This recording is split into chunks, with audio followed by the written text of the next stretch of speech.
I'm not going to do any more talking. What I'm essentially going to do is pass over the mic to Sukhi Baba. So if everyone could just put your hands together and pray that he's funny. Mr. Sukhi Baba, everybody.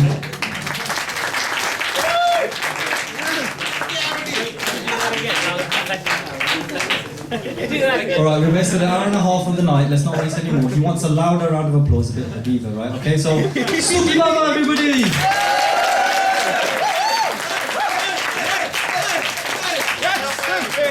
Whoa. Thank you very much, thank you. I'm so excited to be here. It's been an amazing experience so far. I've sat there for the past half an hour thinking, what a bloody waste of time. But this is probably what you've been thinking for the past hour or so. But it does get worse, I promise you. But like I said, I'm really kind of excited to be here. And I was quite concerned with some of the stuff Happy was coming out with. So people at Wolverhampton, you get inspired by men wearing tight t-shirts. So, I know you get excited. Calm down.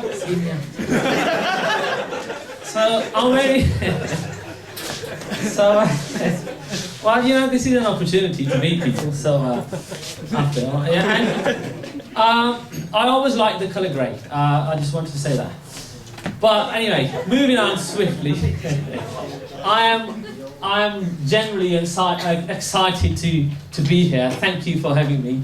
And by the way, the second I kind of want to request you is, even if it's a girl, name is Sukhi Baba. She won't grow up being confused or anything like that. Maharaj will bless her, right? You have to have the faith, okay? Right, my sister's actually called Sukhi Baba. And my mum, so I was actually named after my mum. Okay, so, right, but Wolverhampton is such an exciting place. Or, yeah, give me a cheer actually if you are from Wolverhampton. Yeah. And can I please have my wallet back? Because, you know, things are really tight. But Wolverhampton, or, you know, sort of Wolves for short, because people in Wolverhampton, they find it easy to spell. I know what you're thinking, There's no one in Wolverhampton who can read and write. So that's impossible. Which is probably true, but actually there was one woman, actually, she ended up on the news and everything, because she was actually caught reading in Wolverhampton. She was actually born here, and she was actually reading from a chip shop menu. She was like, and people were like, what the hell just happened there? Normally people just come and point to the image of chips and go, and if it's a large portion, you go, And then, obviously, when she was like, I would like a large portion of chips, and everyone was like, shocked. And obviously, they burnt her as a witch, because they thought, she's, this is not normal, But Wolverhampton, it's a nice place. I like coming back here. It reminds me of the old days. When I say old days, I mean like the 1800s. It's quite advanced. This uni, I don't know if you were in the toilets earlier. Did I say hello? Oh, I know he was. He's always in toilets. Yeah. You left the wallet there? Alright. That was payment. Just kidding.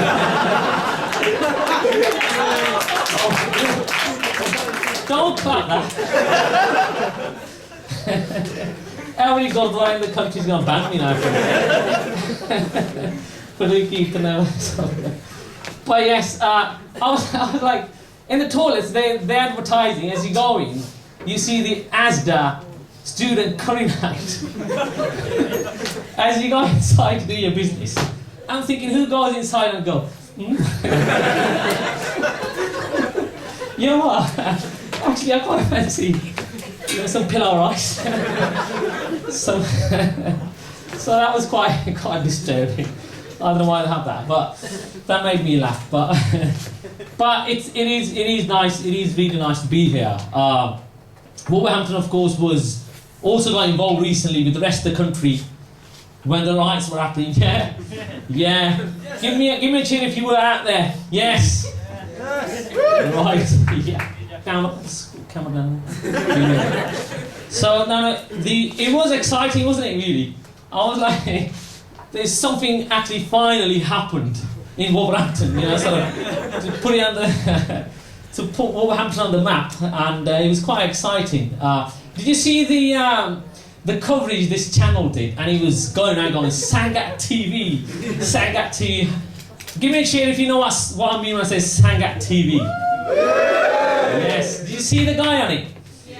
The old dramatic guy who thinks that, you know, he was going to die at any point. That someone's going to attack his car with a missile. And he was just like going, oh my God, I can't believe this. It's just too much. I can't take this. I'm going to die. And I was like, bloody hell, calm down. Calm down, look. And they're going around giving police a lift. I'm thinking, yeah, that was like, you know, just what the hell are you doing?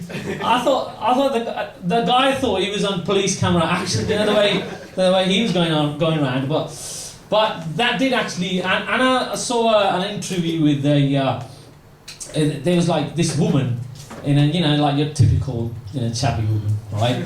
She's wearing, you know, sort of like, you know, tracksuit, and then with no intention of actually going for a jog or you know, or doing anything physical. This is just wrong, isn't it? You know what I mean? If you're not gonna go for a bit of exercise, then don't wear the stuff. Don't mislead people. Do you know what I mean? Don't mislead people. She'd be walking towards me, and I'd be like, oh, she's probably on a jog, so I better get out of her way. But no, you know, she's just casually walking with a pasty in one hand and about 3 illegitimate children sort of walking behind. So she was actually.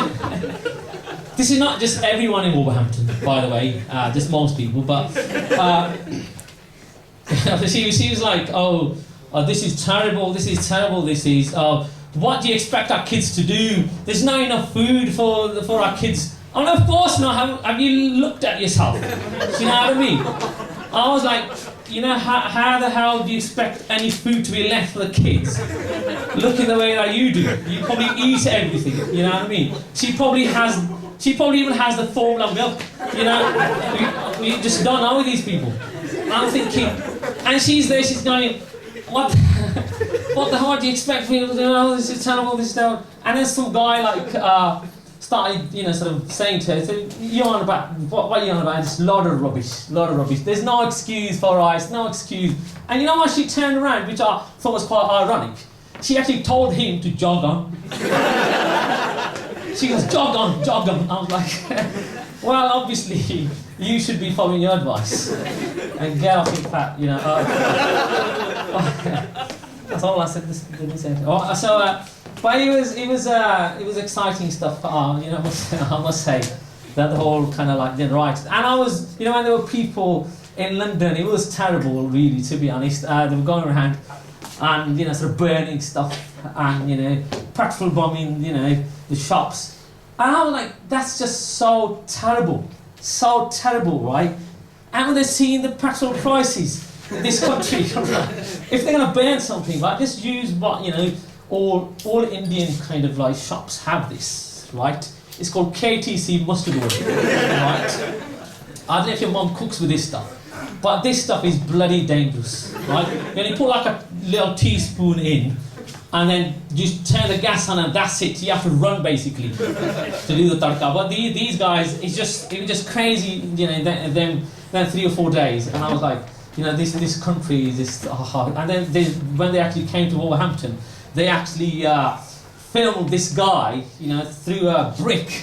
He basically threw a brick and through this window, and then he gained entry to this shop via this window, and then they only found out afterwards he was actually the owner of the shop. He was just opening up. So it's just, you know, so it's like a common practice. He forgot his key obviously that day, but it was exciting times.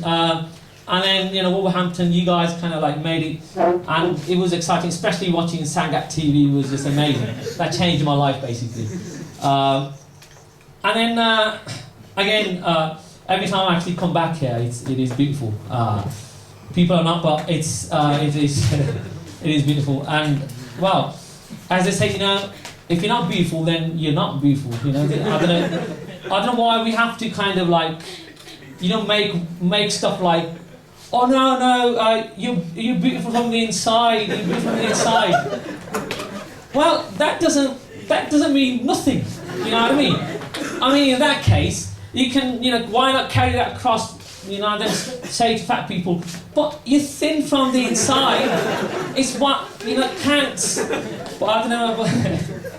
Well, by the way, if I offend anyone, then that is the intention. Right? No, if I offend anyone, so I apologise in advance. But I actually travelled here on the train because, you know, I did say, Maggie, come and pick me up. You know, send a car, like at least it's a bit of safeguard, isn't it? A bit of respect. But you can't just come on the train, you know. So I came on the train, and train is kind of like hit and miss. The worst thing I find about the train is it stinks.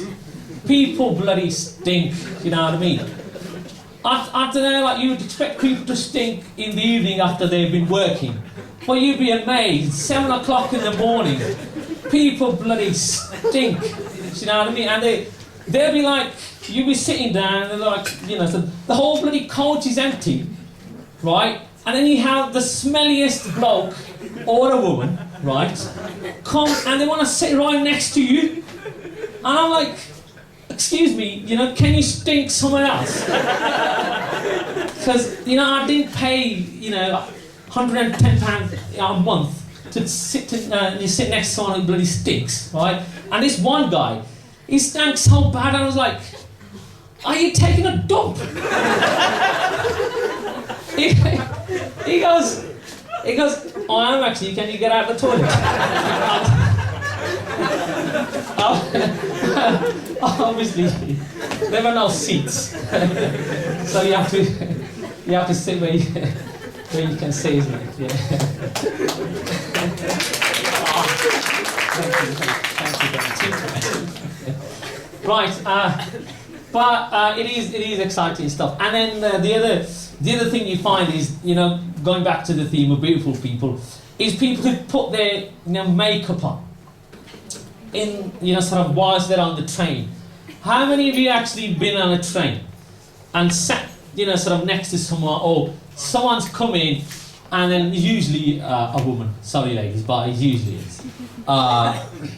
They'll like get their mirror out, you know, little kind of like hand mirror, and then they just start going like that, looking into the mirror.